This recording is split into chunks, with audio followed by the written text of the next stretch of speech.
बहुत समय पहले की बात है। एक विशाल और समृद्ध राज्य था सूर्यगढ़। वहां के राजा न्यायप्रिय और प्रजा के हित में सोचने वाले थे। उनके एक ही पुत्र थे, राजकुमार आर्यवीर। आर्यवीर बचपन से ही बहुत ईमानदार, साहसी और दयालु थे। उन्होंने कभी किसी से झूठ नहीं बोला, ना ही किसी का हक छीना। उनकी यही सच्चाई और विनम्रता उन्हें सबका प्रिय बनाती थी। दूसरी ओर पास के राज्य चंद्रपुर में एक राजकुमारी रहती थी, राजकुमारी मृणालिनी। वो देखने में अत्यंत सुंदर थी, लेकिन उसका मन छल और कपट से भरा हुआ था। वो अपनी सुंदरता और चालाकी का उपयोग कर लोगों को अपने जाल में फंसाती और अपने स्वार्थ पूरे करती थी। एक दिन सूर्यगढ़ के राजा ने सोचा कि अब समय आ गया है कि आर्यवीर का विवाह कर दिया जाए। उन्होंने आसपास के राज्यों में संदेश भिजवाया कि योग्य राजकुमारियों के प्रस्ताव भेजे जाएं। जब ये खबर चंद्रपुर पहुंची तो मृणालिनी के मन में एक योजना आई। उसने सोचा, अगर मैं सूर्यगढ़ की रानी बन जाऊं तो पूरे राज्य की शक्ति मेरे हाथ में होगी। मृणालिनी ने अपने पिता से कहा कि वो इस विवाह के लिए तैयार है। उसके पिता, जो उसकी असली प्रकृति से अनजान थे, बहुत खुश हुए और तुरंत प्रस्ताव भेज दिया। कुछ ही दिनों में राजकुमारी मृणालिनी सूर्यगढ़ पहुंची। जब आर्यवीर वे मृणालिनी को पहली बार देखा तो वो उसकी सुंदरता से प्रभावित तो हुए, लेकिन उनके मन में एक अजीब सा संदेह भी हुआ। फिर भी उन्होंने अपने पिता के निर्णय का सम्मान करते हुए उससे बातचीत शुरू की। मृणालिनी ने अपनी मीठी मीठी बातों और नकली सादगी से आर्यवीर का विश्वास जीतने की कोशिश की। वो हर समय खुद को दयालु और सच्ची दिखाती, लेकिन अंदर ही अंदर वो एक बड़ी साजिश रच रही थी। कुछ ही दिनों में दोनों का विवाह तय हो गया। पूरे राज्य में खुशी की लहर दौड़ गई।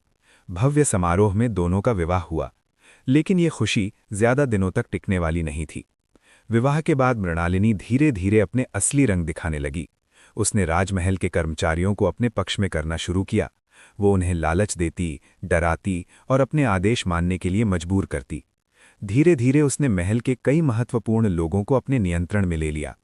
एक दिन उसने एक बड़ी चाल चली। उसने राज्य के खजाने से कुछ बहुमूल्य रत्न चुरा लिए और चोरी का आरोप राजकुमार आर्यवीर पर लगा दिया। उसने सबके सामने रो रो कर कहा, मुझे विश्वास नहीं होता कि मेरे अपने पति ऐसा कर सकते हैं, लेकिन मैंने उन्हें खुद खजाने के पास देखा है। राजा और दरबार के लोग ये सुनकर स्तब्ध रह गए। आर्यवीर ने शांत स्वर में कहा, पिताश्री, मैंने ऐसा कुछ नहीं किया, मैं निर्दोष हूं। लेकिन मृणालिनी ने इतनी चतुराई से सबूत पेश किए कि सबको उसकी बात सच लगने लगी। कुछ लोग तो आर्यवीर पर शक करने लगे। राजा भी असमंजस में पड़ गए। राजा ने निर्णय लिया कि इस मामले की जांच होगी। तब तक के लिए आर्यवीर को महल से बाहर जाने की अनुमति नहीं थी। ये सब देखकर आर्यवीर को बहुत दुख हुआ, लेकिन उन्होंने अपनी सच्चाई पर भरोसा नहीं छोड़ा। उन्होंने सोचा, सच्चाई को कोई ज्यादा दिन छुपा नहीं सकता। इसी बीच महल में एक बूढ़ा सेवक था, गोपाल। वो वर्षों से राजपरिवार की सेवा कर रहा था और आर्यवीर को बचपन से जानता था। उसे पूरा विश्वास था कि राजकुमार ऐसा कभी नहीं कर सकते। गोपाल ने चुपचाप जांच शुरू की। उसने देखा कि चोरी वाले दिन कुछ संदिग्ध लोग महल में आए थे, जिन्हें मृणालिनी ने खुद बुलाया था।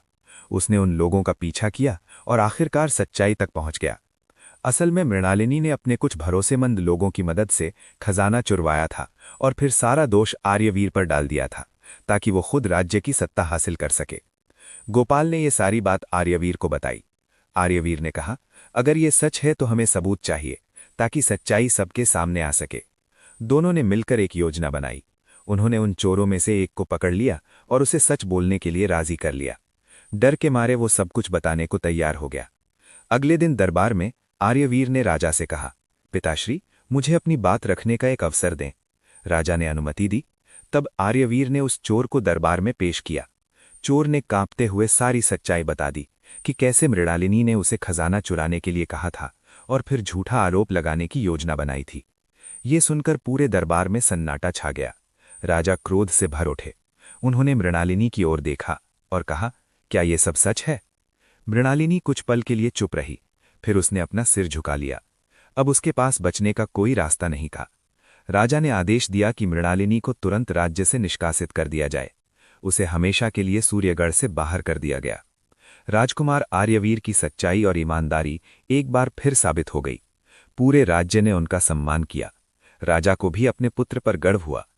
कुछ समय बाद आर्यवीर का विवाह एक सच्ची और दयालु राजकुमारी से हुआ, जो वास्तव में उनके योग्य थी। दोनों ने मिलकर राज्य को और भी समृद्ध और खुशहाल बनाया।